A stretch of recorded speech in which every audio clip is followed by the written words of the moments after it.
नमस्कार दोस्तों आज की इस वीडियो में हम बात करेंगे होम्योपैथिक मदर टिंचर होलेरेना एंटी डिसेंट्रिका के बारे में।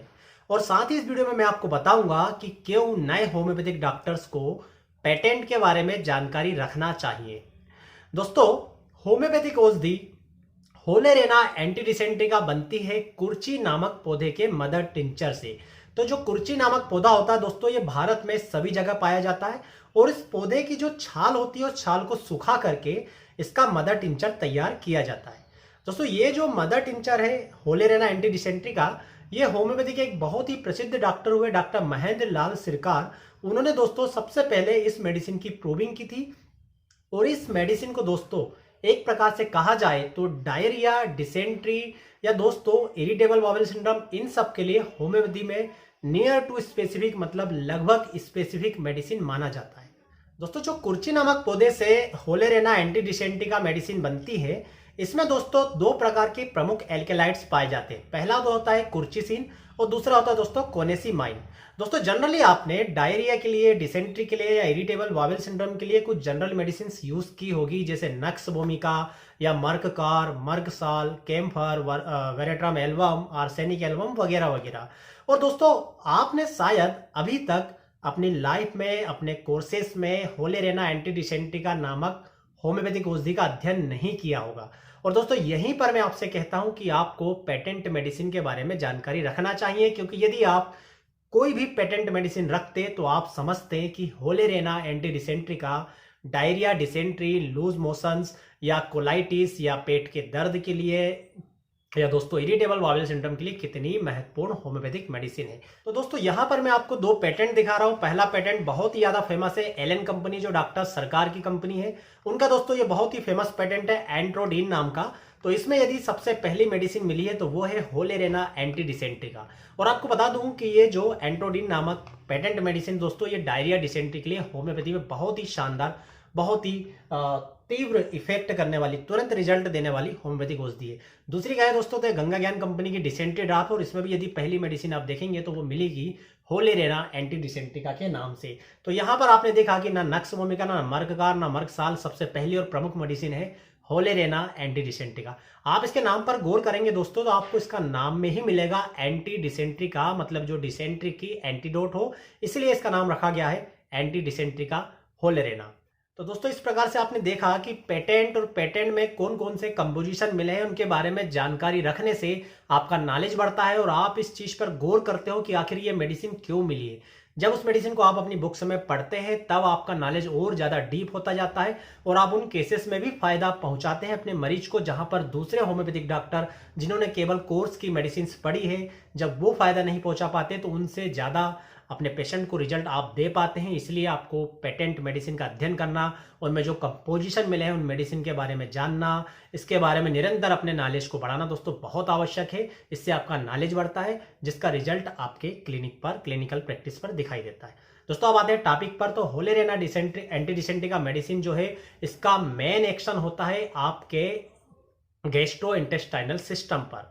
तो दोस्तों, पेट संबंधी किसी भी प्रकार की समस्या, खासकर स्टूल से रिलेटेड, चाहे वो डायरिया हो, चाहे वो डिसेंट्री हो, चाहे वो कोलाइटिस हो, चाहे वो इरिटेबल बाउल सिंड्रोम हो, चाहे दोस्तों किसी को नावल के आसपास जो है दर्द हो रहा हो, चाहे किसी को पेट में मरोड़ उठ रही हो, चाहे रेक्टम से ब्लीडिंग हो रही हो, चाहे एनस में इचिंग हो रही हो, इन सभी केसेस के लिए दोस्तों मेनली यूज किया जाता है होलेरेना एंटी डिसेंट्रिका, यानी कि कुर्ची का मदर टिंचर।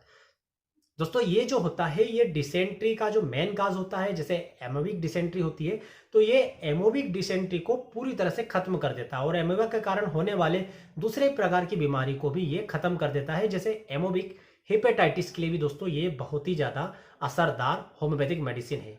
तो इसका यदि मेन आप बोले कि सबसे ज्यादा ये किस लिए यूज होती है दोस्तों, तो ये यूज होती है, जो मैंने अभी आपको बताया, डायरिया, डिसेंट्रिया, यदि आप किसी मरीज के मल में बहुत ज्यादा आंव जा रही हो, उसे पूरी तरह से खत्म करने के लिए यूज होती है। इसके अलावा दोस्तों, इसका एक और इफेक्ट होता है कि ये इंटेस्टाइन में जो कार्बोहाइड्रेट को एब्जॉर्ब करने की क्षमता होती है उसे कुछ देर के लिए ब्लॉक कर देती है। तो जब आप इसका सेवन करते हैं तो ये आपके ब्लड शुगर के लेवल को भी नॉर्मल बनाए रखने का काम करती है, खासकर कई सारे ऐसे लोग जिनमें खाना खाने के बाद शुगर लेवल बढ़ जाता है, उनमें शुगर लेवल को बढ़ने से रोकती है। चूंकि ये कार्बोहाइड्रेट के एब्जॉर्प्शन को ब्लॉक कर देती है, इसलिए कार्बोहाइड्रेट आगे जाकर ग्लूकोज को आपकी बॉडी में नहीं पहुंचा पाता, जिसके कारण ग्लूकोज लेवल बढ़ता नहीं है, नियंत्रित रहता है। तो यदि किसी व्यक्ति में शुगर लेवल बढ़ा हुआ आता है खाना खाने के बाद, तो वहां पर भी दोस्तों होलेरेना एंटी डिसेंट्रिका के मदर टिंचर को यूज किया जा सकता है। दोस्तों एक्यूट डिसेंट्री हो या क्रोनिक डिसेंट्री, डिसेंट्री के लिए सबसे पहली प्रथम मेडिसिन आप यूज करके देखिए होलेरेना एंटी डिसेंट्रिका। नक्स वोमिका, आर्सेनिक, ये सब आप भूल जाएंगे सबसे पहले आप जब इसका मदर टिंचर यूज करेंगे। इसके अलावा दोस्तों इसका कुछ अन्य यूज भी किया जाता है, जैसे यदि स्किन में बार बार रिंगवर्म हो रहा हो, स्किन में यदि इन्फेक्शन हो रहा है, इरप्शंस हो रहा है, या स्किन में वाइल्स का प्रोडक्शन बार बार हो रहा हो, वाइल्स बार बार पैदा हो रहा है, तो उन्हें भी नष्ट करने के लिए या उन्हें पूरी तरह से ठीक करने के लिए भी दोस्तों होलेरेना एंटी डिसेंट्रिका के मदर टिंचर का यूज किया जाता है। दोस्तों जैसा कि मैंने आपको बताया कि ये पेट संबंधी रोगों में दी जाती है, तो दोस्तों ये पेट की गर्मी को कम करने का काम भी करती है। तो कई सारे लोग ऐसे होते हैं जिनका पेट जब अस्त व्यस्त रहता है या वो डायरिया, डिसेंट्री वगैरह के शिकार होते हैं, तो उस दौरान उनमें देखने में आता है कि उनके मुंह से जो है दूसरे लोगों को लगातार दुर्गंध आती रहती है। उस दुर्गंध का कोई कारण नहीं मिलता, गम्स जो है बराबर से रहते हैं, उनको किसी प्रकार की माउथ की कोई बीमारी नहीं रहती, किंतु मुंह से दुर्गंध आती है। कारण होता है दोस्तों पेट की अनियमितता। यहां पर यदि आप होलेरेना एंटी डिसेंट्रिका का मदर टिंचर देंगे तो व्यक्ति के मुंह की बदबू दूर होगी, क्योंकि यह पेट के कारण उत्पन्न मुंह की बदबू को दूर करने के लिए भी बहुत ही शानदार मेडिसिन मानी जाती है। दोस्तों महिलाओं में यदि मिल्क का प्रोडक्शन कम हो, तो उस मिल्क प्रोडक्शन को बढ़ाने के लिए भी कुर्ची के मदर टिंचर का यानी कि होलेरेना एंटी डिसेंट्रिका के मदर टिंचर का दोस्तों यूज किया जाता है।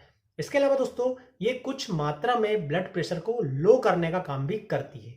और दोस्तों यदि पैरासाइटिक इन्फेक्शन के कारण आपको लगातार फीवर बना हुआ है, फीवर खत्म नहीं हो रहा, तो उस प्रकार के फीवर को दूर करने के लिए भी दोस्तों कुर्ची के मदर टिंचर को यूज किया जाता है।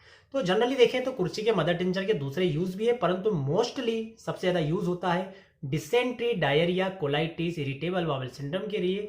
इसलिए इसे कहा जाता है एंटी डिसेंट्रिका यानी कि होलेरेना एंटी डिसेंट्रिका। दोस्तों बात करता हूं इसकी डोज को, तो इसकी डोज को दोस्तों बहुत ही लिमिट में लिया जाता है। जनरली एडल्ट में इसकी डोज 10 बूंद सुबह, दोपहर, रात थोड़े से पानी के साथ दी जाती है। और जनरली जो दूसरे मदर टिंचर्स किसी भी एज के व्यक्ति को दिए जाते हैं, जस्ट उसकी हाफ डोज दी जाती है होलेरेना एंटी डिसेंट्रिका के केसेस में, क्योंकि दोस्तों ये टॉक्सिक इफेक्ट भी पैदा करता है। और यदि इसकी लार्ज डोसेज ले ली जाए कुछ समय तक, तो जैसा मैंने आपको बताया कि ये खाने के बाद के ब्लड शुगर को कंट्रोल करता है। यदि आप इसे लार्ज डोसेस में लेंगे तो ये आपके शुगर लेवल को डाउन करना शुरू कर देगा। इसका सबसे पहला असर दिखेगा सेंट्रल नर्वस सिस्टम पर। और यदि आप लगातार लंबे समय तक इसके लार्ज डोसेस लेते हैं तो ये टॉक्सिसिटी इसकी इतनी अधिक हो जाती है कि आपको सेंट्रल नर्वस सिस्टम का पैरालाइसिस भी दोस्तों हो सकता है। तो आप इस मेडिसिन को बिना किसी होम्योपैथिक डॉक्टर की देखरेख में यूज ना करें। इसकी डोज दोस्तों बहुत ही लिमिटेड होती है, जो एक होम्योपैथिक डॉक्टर ही अपने अनुभव से आपको दे सकता है। और यदि आप न्यू होम्योपैथिक डॉक्टर है तो मेरी आपसे हमेशा की तरह रिक्वेस्ट है कि आप पेटेंट मेडिसिन यूज करें ना करें, पेटेंट मेडिसिन और उसमें मिले हुए कंटेंट के बारे में स्टडी जरूर कीजिए। इससे आपको दोस्तों बहुत सारे नए रास्ते खुलेंगे, बहुत सारी नई मेडिसिन के बारे में जानकारी मिलेगी जिन्हें आपने अपने टेक्स्ट बुक में नहीं पढ़ी होगी। क्योंकि जनरली हमने अपने कोर्सेज में कुल मिलाकर 400-500 के आसपास होम्योपैथिक मेडिसिन के बारे में हम पढ़ते हैं, जबकि हमारे पास हजारों होम्योपैथिक मेडिसिन है जो हमारे कोर्सेज में दी गई मेडिसिन से भी कई बार बहुत ज़्यादा बेनिफिशियल साबित होती है। तो आप एक बार पेटेंट में लिखी हुई मेडिसिन के बारे में पेटेंट ना भी दे तो उसके बारे में अपना नॉलेज जरूर बढ़ाएं। उम्मीद करता हूं दोस्तों वीडियो में दी गई जानकारी आपको पसंद आएगी। यदि वीडियो में दी गई जानकारी आपको पसंद आए तो प्लीज़ वीडियो को लाइक करें, चैनल को सब्सक्राइब करें। आप सभी का बहुत बहुत धन्यवाद। जय हिंद, वंदे मातरम।